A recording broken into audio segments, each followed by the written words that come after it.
हमने तो मदद के लिए कहा। उन्होंने कहा कि योगी जी अच्छे हैं, वो बुरे हैं। हमें तो आज तक ये पता था कि वो बुरे, मैं अच्छा हूं। मैं उस बहन का, बेटी का धन्यवाद देता हूं कि मुझे आज पता लगा कि हम लोग बुरे हैं, मदद करने वाले बुरे हैं, तकलीफ परेशानी में खड़े होने वाले बुरे हैं। फिर 3 हफ्ते की छुट्टी ले लूं, थोड़ा अपने आप को ठीक करके तब फिर आप लोगों से मिलूंगा।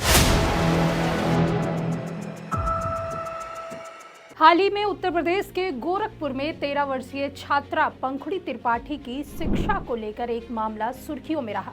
यह मामला तब और चर्चा में आया जब अखिलेश यादव ने पंखुड़ी की मदद के लिए कदम उठाया, लेकिन पंखुड़ी और उनके परिवार ने अखिलेश यादव की मदद को ठुकरा दिया और कथित तौर पर अखिलेश यादव को बुरा नेता कह दिया।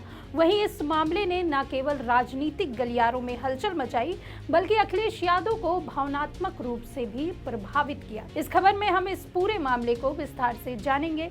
नमस्कार, मैं सुष्मिता मिश्रा, आप देख रहे हैं 4 PM न्यूज नेटवर्क। दोस्तों, पंखुड़ी त्रिपाठी गोरखपुर के कोतवाली क्षेत्र के पुरदिलपुर की रहने वाली एक 13 वर्षीय छात्रा हैं, जो सरस्वती शिशु मंदिर पक्की बाग में कक्षा 7 की पढ़ाई कर रही हैं और उनके परिवार की आर्थिक स्थिति कमजोर है और उनके पिता दिव्यांग है।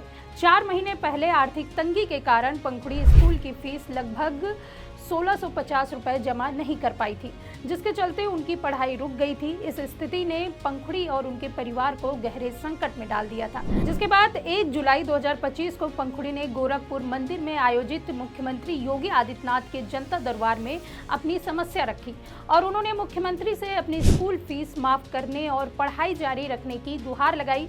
मुख्यमंत्री योगी ने तत्काल अधिकारियों को निर्देश दिए कि पंखुड़ी का दाखिला सुनिश्चित किया जाए और उनकी फीस का इंतजाम किया जाए। योगी ने पंखुड़ी को आश्वासन दिया कि उनकी पढ़ाई नहीं रुकेगी और वह उसी स्कूल में पढ़ाई जारी रख सकेंगी। वहीं मुख्यमंत्री के निर्देश के बावजूद जब पंखुड़ी 5 जुलाई 2025 को अपने माता पिता के साथ स्कूल पहुंची और फीस माफी के लिए आवेदन दिया, तो स्कूल के प्रिंसिपल ने इसे स्वीकार करने के लिए इनकार कर दिया।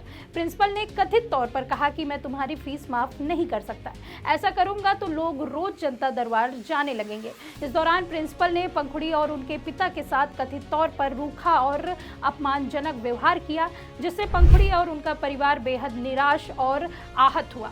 इस घटना ने पंखुड़ी के परिवार को और मायूस कर दिया। वहीं जब मामला समाजवादी पार्टी के राष्ट्रीय अध्यक्ष अखिलेश यादव तक पहुंचा, तो उन्होंने तुरंत इस मुद्दे को उठाया। अखिलेश ने 6 जुलाई 2025 को सोशल मीडिया प्लेटफॉर्म एक्स पर एक पोस्ट के जरिए योगी सरकार पर निशाना साधा। उन्होंने लिखा कि जो लोग झूठे नारे बेटी बचाओ बेटी पढ़ाओ लगाते हैं, वे किसी की फीस क्या माफ कराएंगे। हमारा वादा है कि बच्ची की पढ़ाई नहीं रुकेगी। इसके साथ ही सपा कार्यालय से पंखुड़ी के परिवार को फोन किया गया और उनकी पढ़ाई का खर्च उठाने का भरोसा दिया गया। अखिलेश ने साफ तौर पर कहा कि समाजवादी पार्टी पंखुड़ी की शिक्षा का पूरा इंतजाम करेगी। हालांकि इस कहानी में एक नया मोड़ तब आया जब 7 जुलाई 2025 को पंखुड़ी ने मीडिया के सामने बयान दिया कि उन्हें मुख्यमंत्री योगी आदित्यनाथ पर पूरा भरोसा है और वो अखिलेश यादव से कोई मदद नहीं लेंगी। पंखुड़ी ने कथित तौर पर कहा कि हमारे सीएम साहब बहुत अच्छे हैं, हमें उन पर पूरा भरोसा है, जो अच्छा होगा उसी से मदद लेंगे, और अखिलेश यादव को बुरा नेता कह दिया। वहीं पंखुड़ी के इस बयान के बाद मामला और सियासी रंग लेने लगा।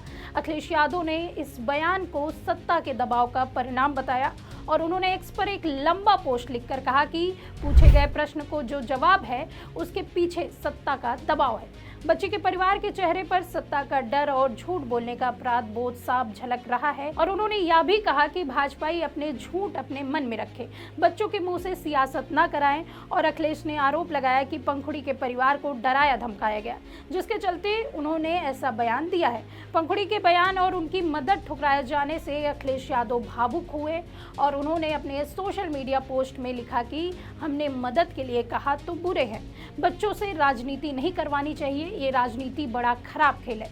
सपा समर्थकों ने भी इस घटना पर दुख जताया और कहा कि अखिलेश ने बिना किसी स्वार्थ के पंखुड़ी की मदद की पेशकश की, लेकिन उनके खिलाफ गलत बयान दिया गया। जैसा मैंने एक यूपी तक पे एक वीडियो देखा एक बेटी का, हमने तो मदद के लिए कहा।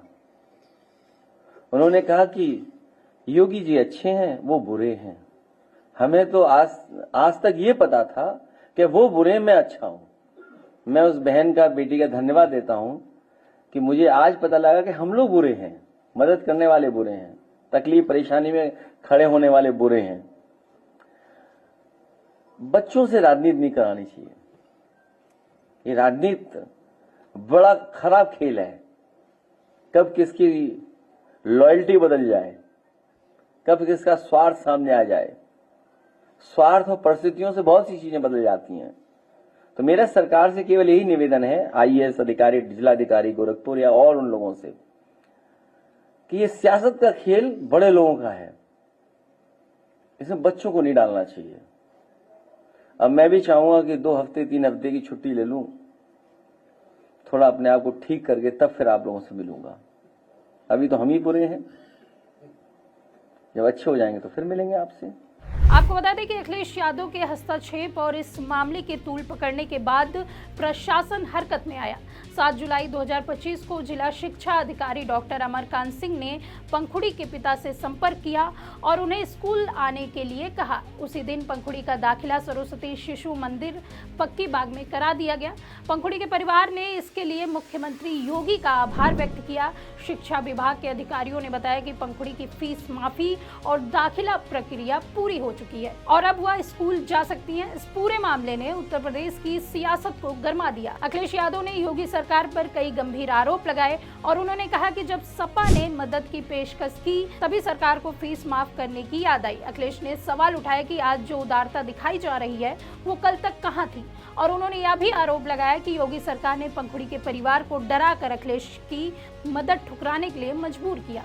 वहीं इस पूरे मामले पर उत्तर प्रदेश की सियासत में लंबे समय तक चर्चा का विषय बना रहेगा। वहीं इस घटना ने हमें यह सोचने के लिए मजबूर कर दिया है कि क्या बच्चों के भविष्य जैसे संवेदनशील मुद्दे को सियासत से दूर रखा जाना चाहिए।